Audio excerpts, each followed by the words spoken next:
kabarnya? Miss harapkan semuanya sehat dan selalu dalam lindungan Tuhan. Baiklah anak-anak Miss yang ada di rumah, kita akan melanjutkan materi pembelajaran kita pada hari ini.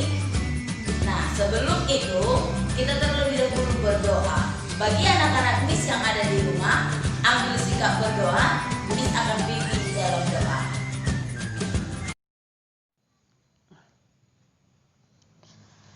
Terima kasih Tuhan atas kasih dan penyertaan-Mu. Kami akan belajar dari materi pembelajaran kami hari ini. Berikan kami kebijaksanaan dan roh pengertian, agar kami memahami setiap materi kami. Dari awal hingga akhir, Tuhan yang memberkati. Dalam nama Tuhan Yesus kami telah berdoa. Amin. Kompetensi inti adalah 1. Menghargai dan menghayati ajaran agama yang dianutnya. 2. Menghargai dan menghayati perilaku jujur, disiplin, tanggung jawab, peduli, dan alam dalam jangkauan pergaulan dan keberadaannya. 3. Memahami dan menerapkan pengetahuan. 4. Mengolah, menyaji, dan menalar dalam ranah konkret. Kompetensi dasar yang pertama, menerima bahwa hanya Allah yang dapat mengampuni dan menyelamatkan manusia melalui karya penyelamatan dalam Yesus Kristus, bersedia mengampuni orang lain.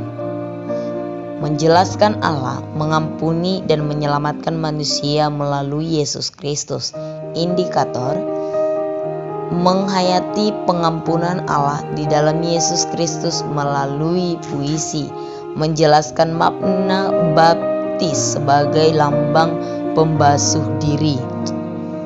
Tujuan pembelajaran supaya siswa mampu menghayati pengampunan Allah di dalam Yesus Kristus. Yang kedua, supaya siswa mampu menjelaskan makna baptis sebagai lambang pembasuh diri. Ketiga, siswa mampu menulis puisi yang isinya mengimani pengampunan dan penyelamatan Allah melalui Yesus Kristus.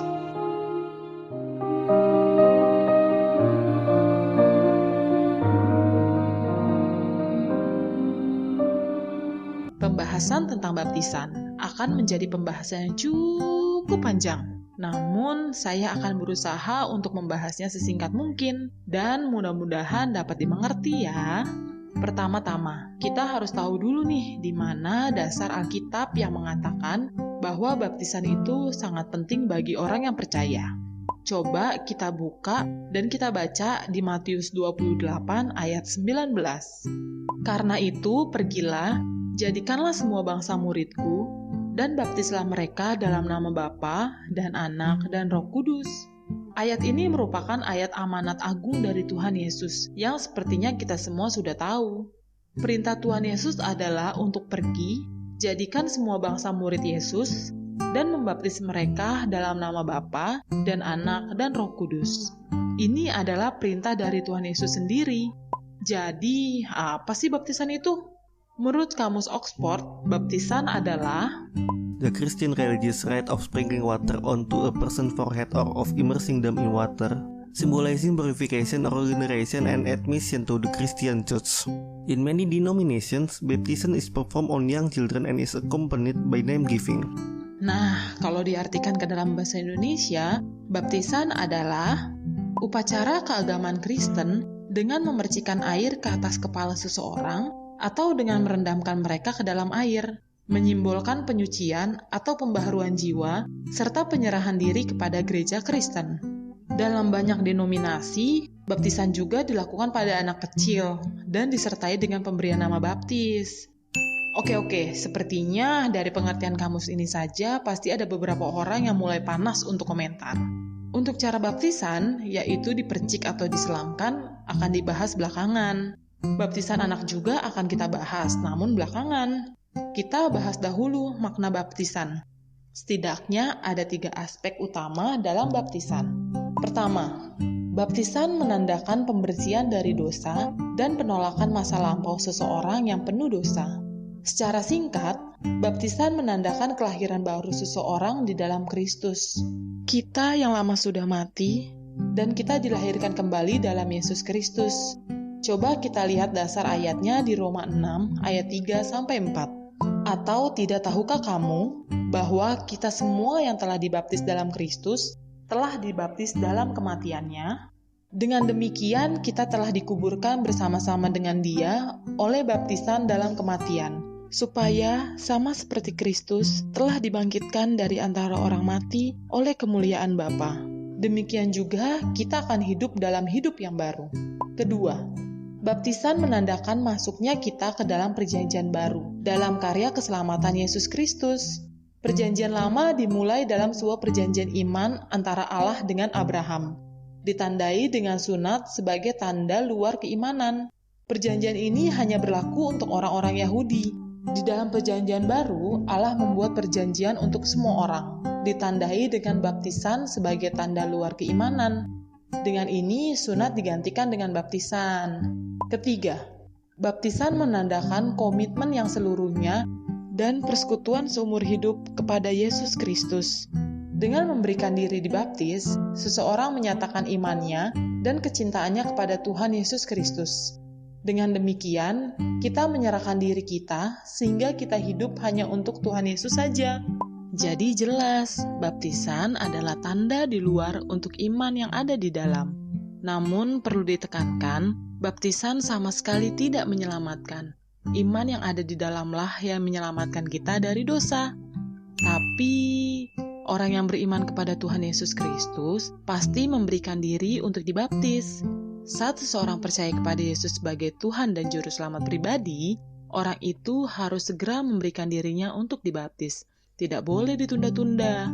Jika kamu sudah percaya namun belum dibaptis, silakan tanya kepada gereja kamu dan bilang kalau kamu mau memberikan diri untuk dibaptis. Pasti akan dituntun kok. Kalau tidak boleh dan misalnya ditentang oleh orang tua, bagaimana, Min? Baptisan itu sifatnya adalah pribadi, tergantung iman pribadi.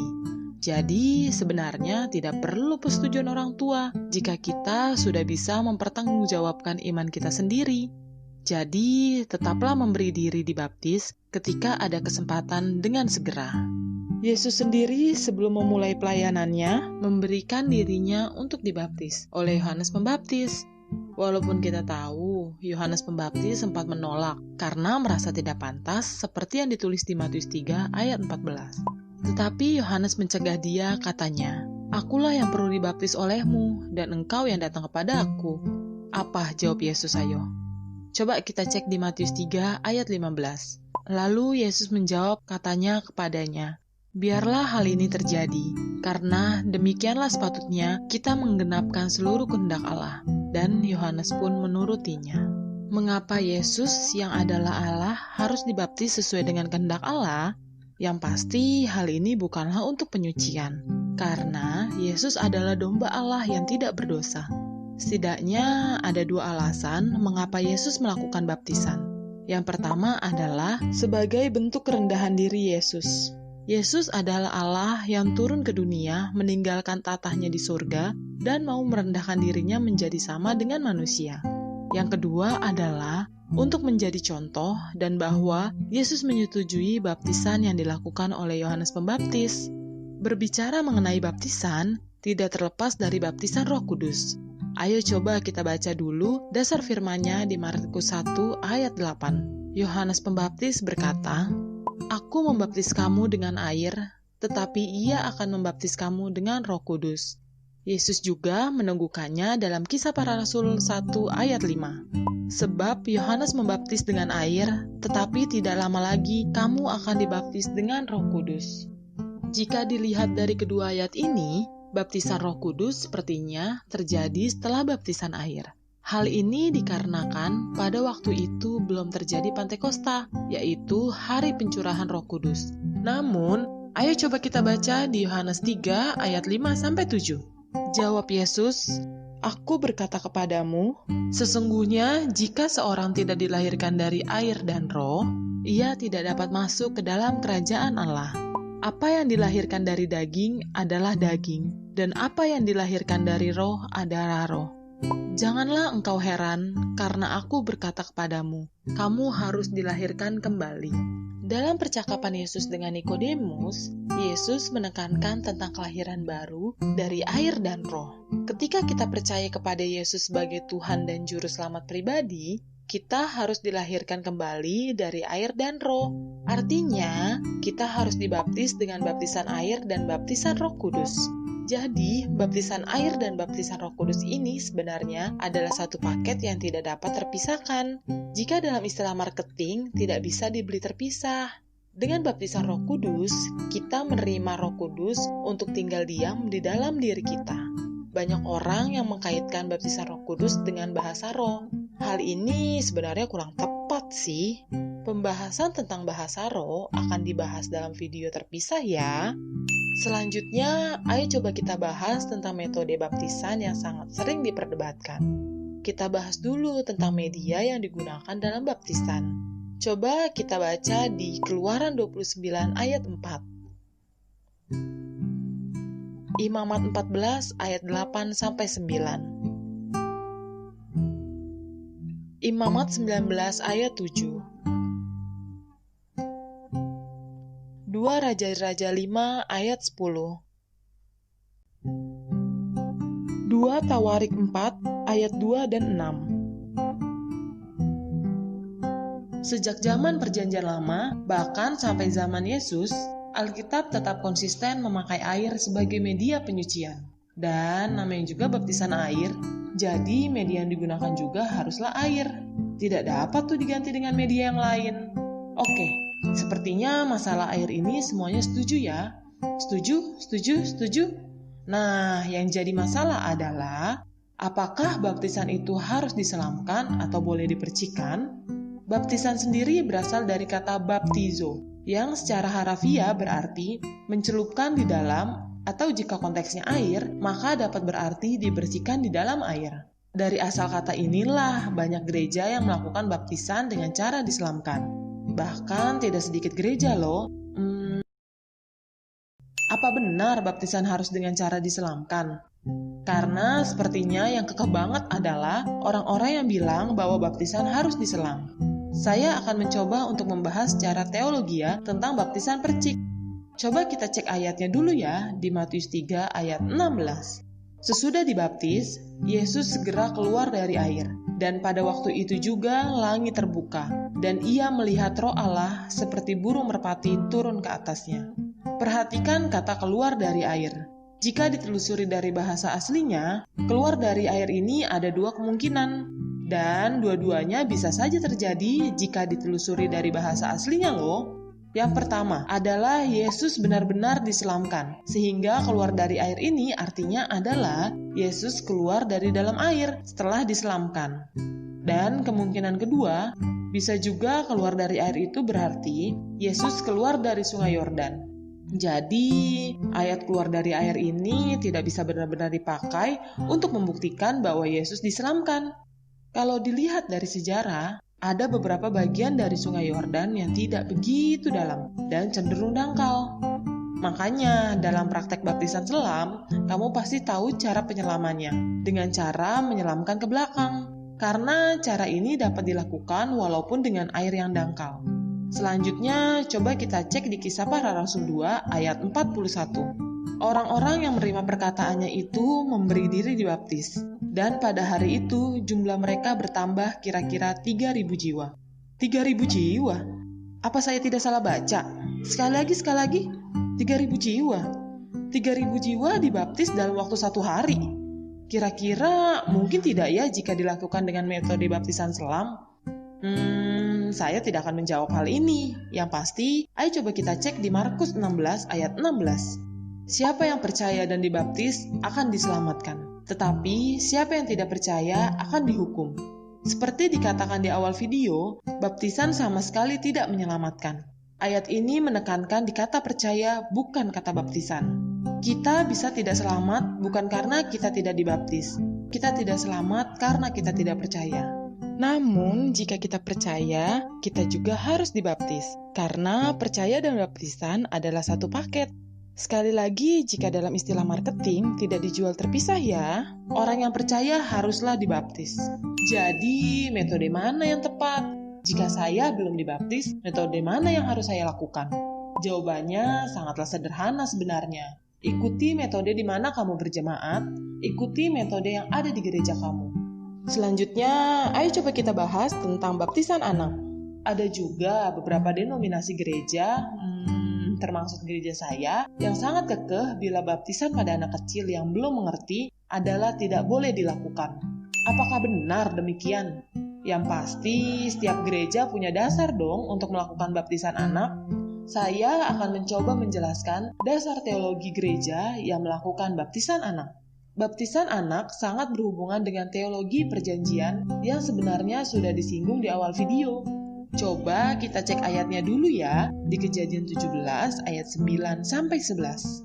Lagi firman Allah kepada Abraham, "Dari pihakmu engkau harus memegang perjanjianku, engkau dan keturunanmu turun-temurun.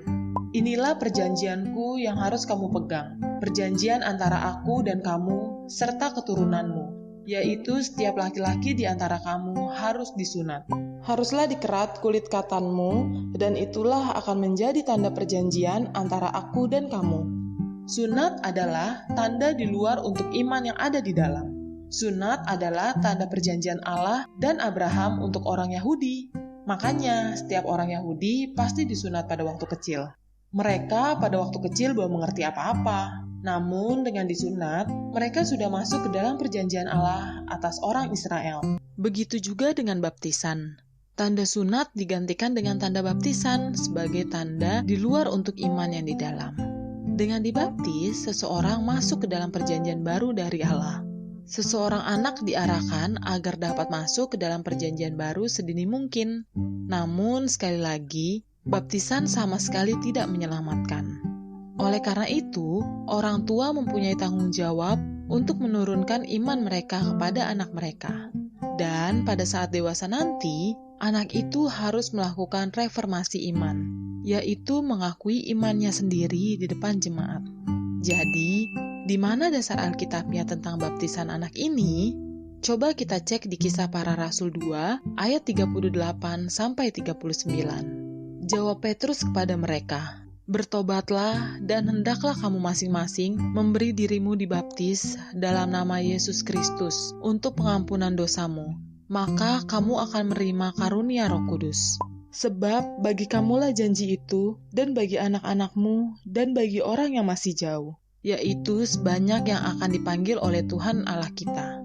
Lihat, janji ini bukanlah hanya untuk kita orang percaya, namun juga kepada anak-anak kita. Jadi, anak-anak harus dibaptis agar dapat masuk ke dalam perjanjian baru dari Tuhan. Coba kita baca juga di Kisah Para Rasul 16 ayat 15. Sesudah ia dibaptis bersama-sama dengan si isi rumahnya, ia mengajak kami, katanya, "Jika kamu berpendapat bahwa aku sungguh-sungguh percaya kepada Tuhan, marilah menumpang di rumahku." Ia mendesak sampai kami menerimanya.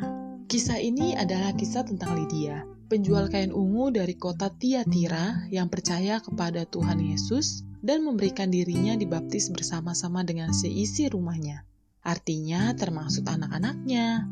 Jadi sebenarnya baptisan anak ini dilakukan oleh gereja dengan dasar yang sangat kuat. Jadi kesimpulannya, bagaimana tentang baptisan anak ini? Boleh atau tidak? Sekali lagi, hal ini tergantung pada gereja di mana kamu berjemaat. Ikuti saja aturan yang ada di dalam gereja kamu. Benar-benar jelas dan tidak ada yang bingung lagi ya tentang baptisan.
sampai di sini materi pembelajaran kita hari ini, dan kita akan akhiri di dalam doa. Kita berdoa.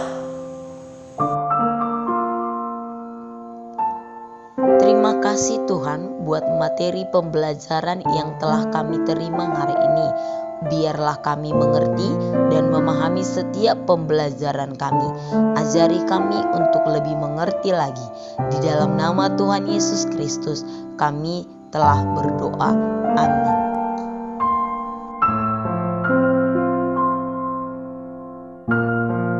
Oke, anak-anak Miss yang ada di rumah, sekian materi kita untuk hari ini. Sampai bertemu kembali di materi yang baru untuk minggu depan. Shalom, Tuhan Yesus memberkati.